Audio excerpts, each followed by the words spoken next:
Welcome to ABC's Toni Talks podcast. Greetings and welcome to another Toni Talks ABC podcast. This is our second one now. We'd like to thank you all for listening last month, and thank you for the feedback. It certainly seems that many of you got a huge benefit out of listening to some of the things that are happening, and you certainly appear to like the idea of the regular broadcasts. So thank you. Today, I've got Paul Gill joining us, our service director. We asked 3 questions to Paul. What are your 3 biggest challenges at ABC? So I'm sure you'll be all interested to hear what he has to say. Before Paul joins us, there's 3 other announcements. First one is thanks so far for those of you who have nominated yourselves for the Isle of Wight Challenge. So far we have Mr. Burgess, myself, Paul Gill, Ed Hopkinson, Chris Foxley and Chris Bateman, who have volunteered to join us. Please, we really want you guys to join in. It's not as grueling as it may appear. The 25k walk is something I'm sure most of you can manage. Send me an email if you're interested. The next thing is I'd like to say a big well done to Chris Mooney as well, who was announced by our partner ITS as the number 1 paper cut salesperson for the North last year. Paul sold more value of paper cut than any other salesperson in the north of the UK. Huge, great, well done. Enjoy that champagne. Chris, you absolutely deserve it. And I'm now going to move over to Mr. Gill. Hello there, Paul, and thank you very much for joining us today. How long has it you've been with us now? Hi, Tony. Yeah, thanks. I started on August the 1st. On my birthday, actually. Officially on August the 5th I started, but I actually came in early on August the 1st for a preliminary meeting with one of our consultants, if you remember. I brought in about 3,000 cakes for half a dozen people in the office. About 6 months now, just over. It's been a good journey so far, and I know you've asked me 3 questions, which were, what's my biggest challenge at ABC, what's my biggest win, and also I think the third one was, where do I see the department in 12 months, a year's time. Let's cover the first one off then. What's my biggest challenge? I think my biggest challenge at ABC so far, thinking about this when you posed the questions to me last week, was really about change, and a lot of businesses are going through a lot of change at the moment just because of where the industry's at, and I see change really as part of the journey, and it's never a start to end process with change, is it? It's all about not about the straight road, the straight path. It's about the windy road with the hills and the dips and everything else. So change is about bringing people along on that journey. Naturally, as human beings, I think we have a tendency to shy away from change. I don't think change comes naturally to most people. As individuals, we tend to want to stay in that comfort zone with the comfy slippers on. And we have a tendency not to want to come out of that comfort zone or put our head above the parapet. And I think that the problem with that is at ABC, it's not so much a problem. I don't want it to come across as me criticising in any way, shape or form. I'm certainly not criticising, but my early observations when I joined ABC 6 months ago was around people have been here for quite a while, and not only have they been here for quite a while, that sort of the conception of ABC, I think 19 years ago this year. We've also got a lot of people here that have been with Steve at a previous employer, Alga Brownless and Court.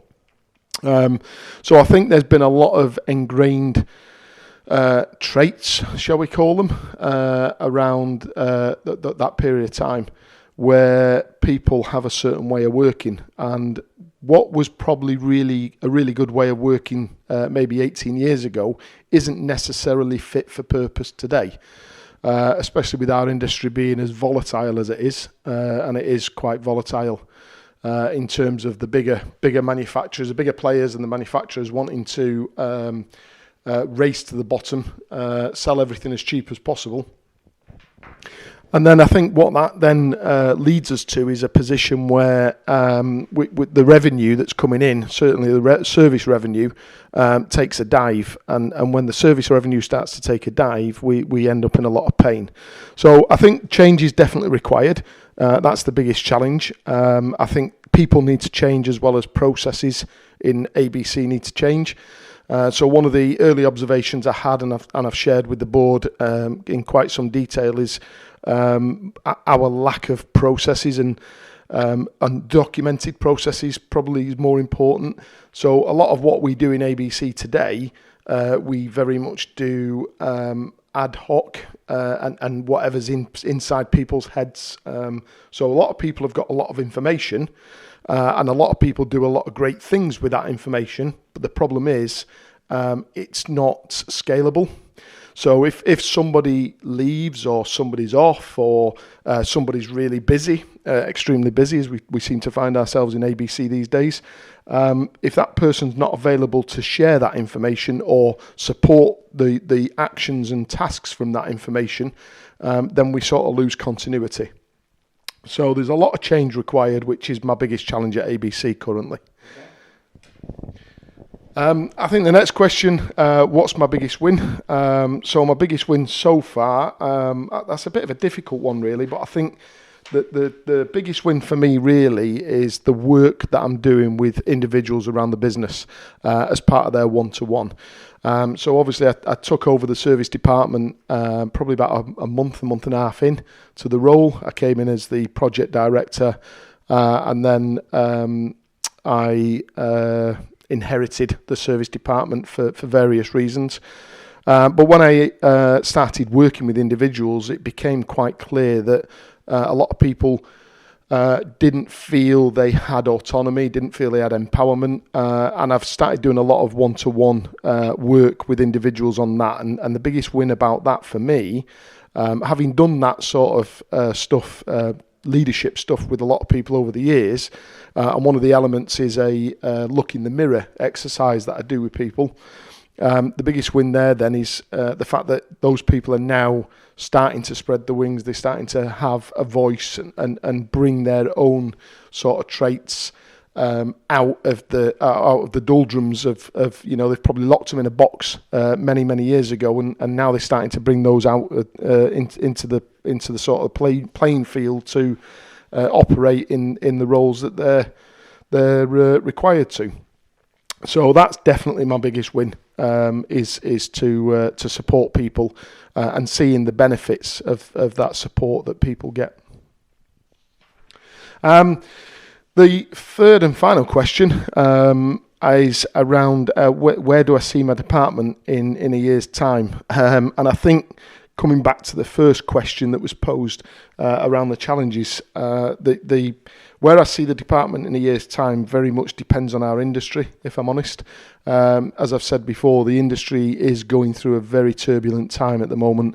And what we need to do is we need to diversify. And I'm sure a lot of people are sick of hearing me say that and maybe reading my very wordy emails that I make no apologies for, because like I say, there's a lot of work to do, not just in this business, in many businesses at the moment because of the industry where it's at. We do need to diversify. We're no longer in a position where we can just sell boxes. Boxes at the moment, and certainly for the foreseeable future, are literally just a box in the corner of the room. What we now need to do is look at selling solutions and wrapping solutions around that box so that we get the anchor into the client, so that we almost make it impossible for them to move and find another supplier. In order to do that, we need to upskill people. So we need to upskill salespeople to be able to sell the solutions. Before they can sell them, they need to be educated around the solutions. And we also, at the same time, we need to upskill and educate or re-educate our engineering staff to be able to install and support some of the diversification elements that ABC have tried to bring in for a number of years. Things like the CCTV, the AV stuff, the wall boards, the door entry systems. So once we've got the salespeople out selling those elements, we then need to be able to support it back office. And just going back to the devices, if I try and put some context around that, if you look at the life of a copier over a lease period of 5 years, if we were to renew a device today that we first placed 5 years ago, the reality is every single device that we put in 5 years ago, on that renewal now, we're in a place where we have to put 3 more devices for every single device we put in back then. That is the reality, because the volume of copies is decreasing that much, whilst the cost to service are increasing. So whilst your cost to service, your toner, your fuel, etc., is increasing, and your revenue, your turnover is decreasing, you get to a point, if you're not careful, where those 2 points meet, where you're making zero profit. And that's an area we've got to avoid and obviously stay away from at all costs. So it's very much about diversify or die. We need to upskill both sales and engineers. And where do I see the department in 12 months' time? I see a larger department than we've got currently today. But at the same time, I also see that we've got to try and push people and encourage people to do more than they're doing today. That's not unique to ABC. That is exactly the same in the previous company that I was at. It's the same in the next company that other people may be at. It's the same for every single company. We're not unique in that way at all. So we need a big growth spurt. We're going to get that big growth spurt, but we just need to be able to scale up and make sure we're geared up for that. So thank you very much, Paul. We really appreciate that informative chat and some really interesting points that you've made about your short time here at ABC. So thank you very much, Paul. Wanted to just really kind of reiterate on some things that Paul did talk about today. I mean, there's certainly a lot about what Paul talks about was change and how the business needs to develop, and we kind of need to step out of our comfort zones and invest in ourselves. Kind of reminds me of an Arthur Ashe quote about success, and success is a journey, not a destination. You have to work at it. You can't expect to get from A to Z just overnight with no investment. You need to put the time and effort into making it happen. So just a couple of corrections. First thing is, thank you very much to Ellen Byrne, who is the First Lady, who has just nominated. I've just seen that information come through to me for the Isle of Wight Challenge. So thank you, Ellen, for being the First Lady to join us on the challenge. And also, I believe somebody pointed out to me that I said Paul actually won the Paper Cut award. It's actually Chris Mooney. Sorry, Chris. We know you're a star. We know you're fantastic. So well done. So I will wish you all a fantastic week and month. And I hope you'll be looking forward to next month's podcast, which will include an interview with Stephen Curtis, our Strategic Alliances Director, where he'll be talking a little bit about what he does on a day-to-day basis. Hopefully he'll give us the work version. Thank you very much all, and have a great day.